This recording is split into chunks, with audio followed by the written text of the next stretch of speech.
fan pages versus groups. Essentially, there are two main ways that you can branch out from your personal profile to promote a business: fan pages and groups. Let's go ahead and let me show you an example of each here. We had talked in the last video about the New York City fan page. Let's go ahead and look at it. I'm sure that you've seen these before. Basically, there can be fan pages for singers, for movies, for, as you see here, cities, anything that you can imagine, and they can become very, very popular. Now, a group, on the other hand, let's go back here. A group, on the other hand, is more like a board, a forum. Let's just filter by groups here. Okay, you know where you're from New York City when. Okay, so this is just for fun group where New York City people, hang out. The thing about a group is, of course, it's more interactive because what happens is you go in here and it's just like a forum or a bulletin board. There are a lot of posts that go on. You can converse with other people. So, a group encourages more interaction. So let's talk then specifically about the differences between the two of these, because if you're a business or you're trying to start a business on Facebook, you might be saying to yourself, which way do I go? What should I create here? Okay, well, starting with fan pages, you gain exposure through the search engines.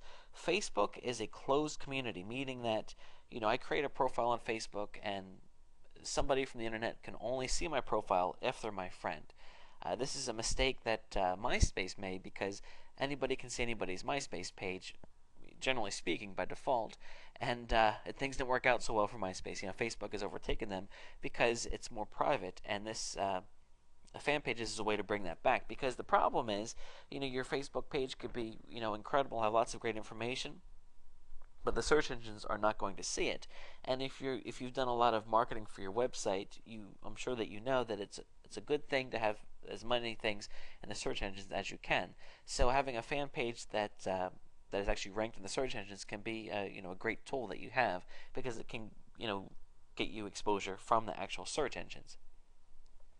So long story short, if you have a fan page for your business, ideally when somebody does a search on Google for your business, your Facebook fan page will come up, which gives people an immediate way to see that you're a pretty cool business, and you have this fan page and you have all these fans. You must be credible. It does not allow you to do mass messaging to everyone that is a fan.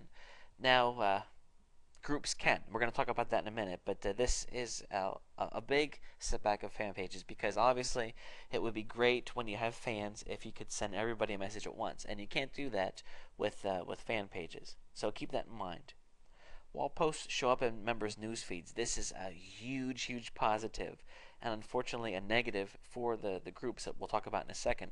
But whenever you make a post on your fan page, it shows up in everybody's news feed, meaning that it's a fantastic way to reach all these people. Okay, now the groups cannot be indexed by search engines, so that's a strike against groups.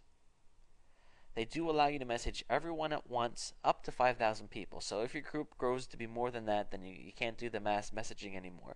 However, especially when you're just starting, you need all the help that you can get, and being able to message everyone at once is really, really cool. Trust me, in fact, you can pay a lot of money to gain the software to be able to message 5,000 people safely at once. And here Facebook's giving it to you for free, so that's a great thing to have. Wall posts do not show up in members' news feeds. This is a huge negative. Okay, so what's the solution then?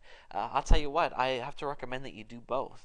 I'm not saying that you need to do both from the beginning. I would say start out with a fan page just to get things going, and then once you start to have people, create a group, because if you're going to have more people to move into the group from the beginning, you can head up your fan page, and then you're going to have the group start off with more people right from the start. Because I don't know if you've ever been in a forum or there isn't much going on, it's boring, and you leave and you never come back. You don't want that to happen. So start out with a fan page, build it up, and then create a group. And then you can take advantage of the unique marketing aspects that both have.